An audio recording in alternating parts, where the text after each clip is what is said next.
على النبي. بص عامله زي الواحد لما يجي يفتح البطيخه ويشقها لها حمراء ومسكره، بيحس ان امه كانت دعياله بنيه خالص. اللي ياخد الحته دي امها دعياله بنيه خالص. تمام؟ ليه؟ حته ذوق.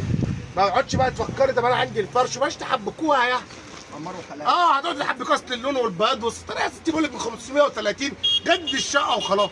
يعني عندي الوان كتير شويه اي حاجه. بلاش حوار النبي الفزلكه الزياده عن اللزوم دي.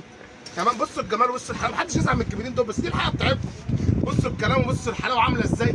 يعني جايب لك درجات بنيات وكافيهات ودنيا ونص ونص، يعني كل اللي نمسك فيها هتلاقيه.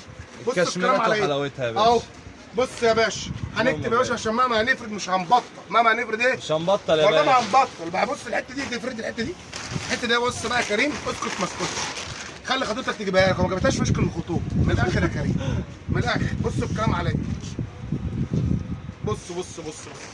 هذا يوسف في المناوي تعمل شو قول له ما احنا عاملين ب 530. في المناوي بيضحك عليهم بيشتروا هناك ب 700 و750 الكيلو.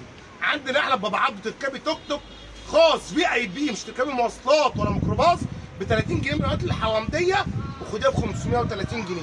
لا لا ب 30. تعالى بس نروح عند بابا عبده هعتمد لك التوك توك ب 30 جنيه مالكيش دعوه. بص الكلام على ايه؟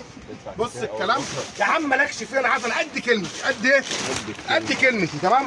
بص يا باشا قلنا الكي ام يا باشا 180 في 82.